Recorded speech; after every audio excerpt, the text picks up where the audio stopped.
I'm a bigger threat to my country than Vladimir Putin and Russia. At least, that's what this government and many across this country have told me. I'm a retired special operator with a career fighting America's wars across the Middle East. My entire life has been dedicated to service to this nation, under both Democrat and Republican administrations. In the years since my retirement from the military, I've dedicated my life to public service as an expert in defense, national security, and targeting operations. In fact, in the very embodiment of meritocracy, I was recruited into the Pentagon as a senior advisor on targeting and civilian harm mitigation. In a role to accelerate the evolution of precision warfare and enable strategic success in ongoing counterterrorism operations, and against the real threat of large-scale conflict against the likes of Russia, China, Iran, and North Korea. A mission that not only empowers swifter and more decisive victory in America's warfighting efforts, but in a way that saves the lives of innocents, conserves precious and costly warfighting resources, and prevents unnecessary destruction that only costs the American people far more in the end. It's not a brag but truth to say that I have been doing valuable and critical work for the American people. But from day one, this administration and Shadow President Musk have attacked and denigrated me, my service, and that of thousands of other federal servants across government, and painted us as enemies to this nation. They've called us waste, fraud, and abuse. They have said we're part of a fictional deep state of government insiders acting with malicious intent toward the American people. They've said we represent some bureaucratic elite that's responsible for destroying America. They've referred to us as replaceable and low productivity.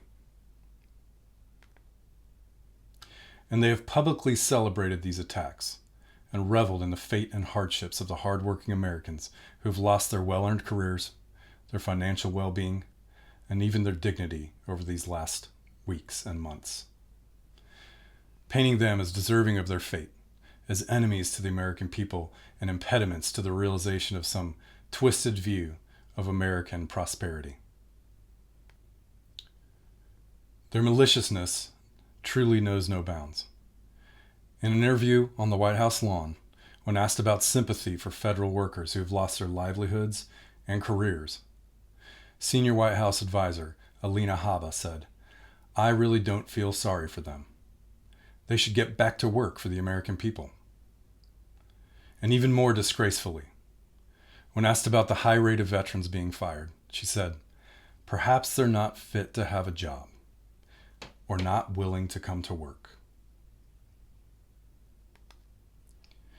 Now I reflect on the sacrifices and the hardships I've endured in service to this nation, the debilitating injuries suffered to my body and mind, the years of ground combat waged against our nation's enemies, the enemies killed in service to this nation, the dozens of friends and brothers killed in action, some in front of me, the many brothers taken by suicide from the traumas born of America's longest war. Then, raising my hand once again to serve in a critical role at the Pentagon, only to be thrown away, denigrated in the process, and threatened for speaking out. My experience and struggle are representative of many veterans under attack, and of all the hardworking Americans who have served their nation across the federal workforce. Aside from the pain that comes with having a career I spent my entire life to build, be taken from me in an instant, and without cause, my experience is also reflective of the majority of Americans who can't cover for job loss, financial insecurity, and economic hardship through shady practices like fraudulent business loans, corporate bankruptcies, and huge government subsidies and bailouts, as is the standard practice for the billionaire oligarchs carrying all of this out.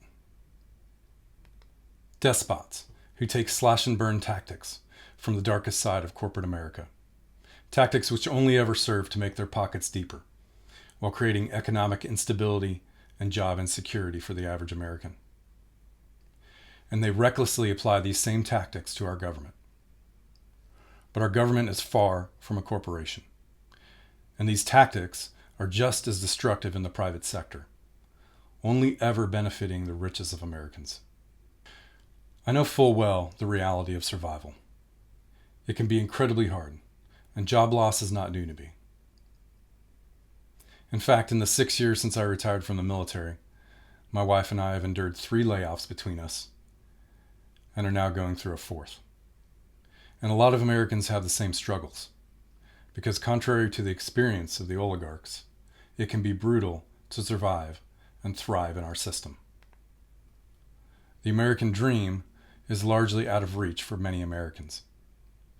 And that is a problem that must be addressed in and of itself, but which will not be accomplished by allowing oligarchs and demagogues clawing for power and influence to shape our government to their benefit, while standing on the backs of the American people.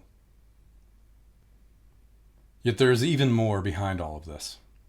We've seen the phrase, "the cruelty is the point," and it speaks volumes.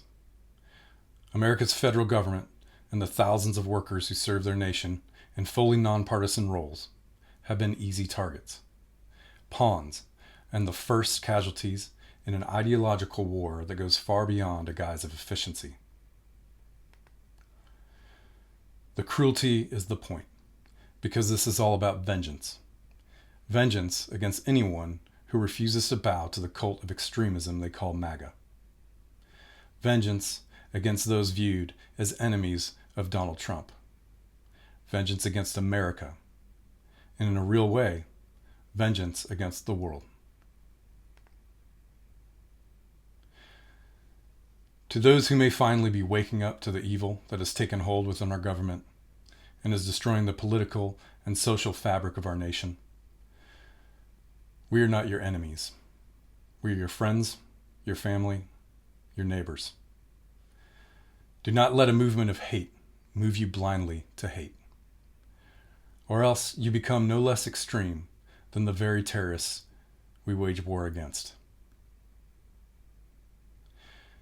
And to those who would assault my service, my dedication to this country, question my character, and attack my dignity, and that of so many others, come tell me that I am an enemy to this nation.